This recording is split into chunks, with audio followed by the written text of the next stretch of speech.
Entonces, ¿se acuerdan que nosotros, bueno, ustedes en otras asignaturas deben hablar del aprendizaje significativo? Y recuerdan el año pasado la tensión y discusión que yo he tenido y que por suerte me la había resuelto para Historia 1 y para Historia 2 también. Ustedes no estaban en Historia 2 en esa época, la jefa de área de música, porque el resto no comprendía y consideraba que para hacer Historia del Arte ustedes podían hacerlas con un librito nomás.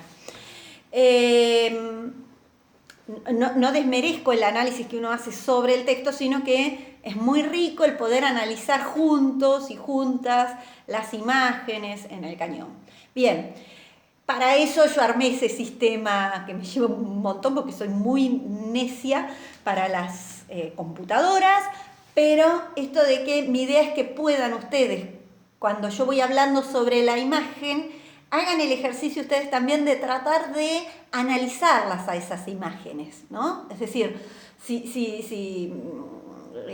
y por eso les pido tanto análisis, porque es muy importante que ustedes, con lo que saben, que es lo propio del lenguaje visual, puedan acceder a ver esas características del Renacimiento. De nada me sirve a mí que les diga, el Renacimiento tiene tales características, el uso de la luz, el uso de... Lo aprenden de memoria, capaz que en un examen lo dicen, lo repiten y no les generó nada.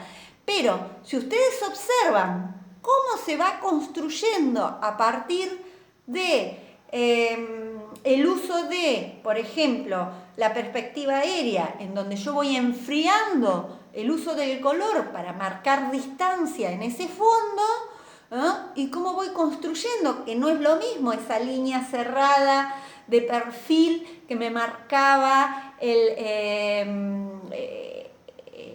los primeros retratos del 1400, entonces esa línea marcaba esas formas cerradas, esas formas cerradas con una línea dominando y en donde no había conexión entre la figura y el fondo, y cómo después, a partir del color, vamos como que ya esa artificialidad que marca la línea se va perdiendo.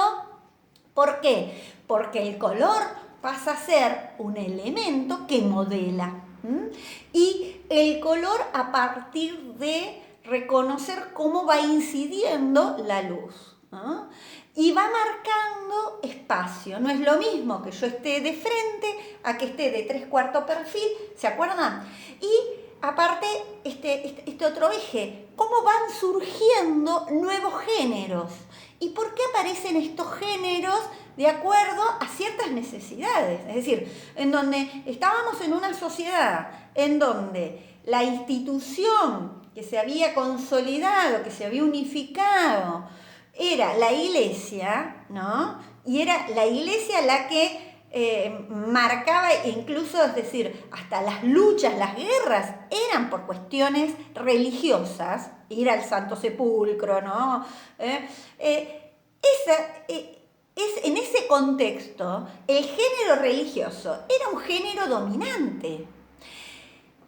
¿Cómo esta nueva burguesía que empieza a aparecer tenía que legitimar su poder, ¿no? Tenía que consolidarse en el poder, no solo en las batallas, no solo porque tenía dinero y podía pagar para entrar como comitente ahí poniendo la carita al lado de la imagen de la Virgen, sino empezar a representarse a sí mismos, porque eso era un modo también de legitimarse. Entonces, es decir, no es menor y no es desubicado que en esta importancia del individualismo aparezca el género del retrato en el Renacimiento, que no solo se da en la pintura, sino que también se da en la escultura. Fíjense la importancia de los monumentos funerarios, ¿no? Entonces,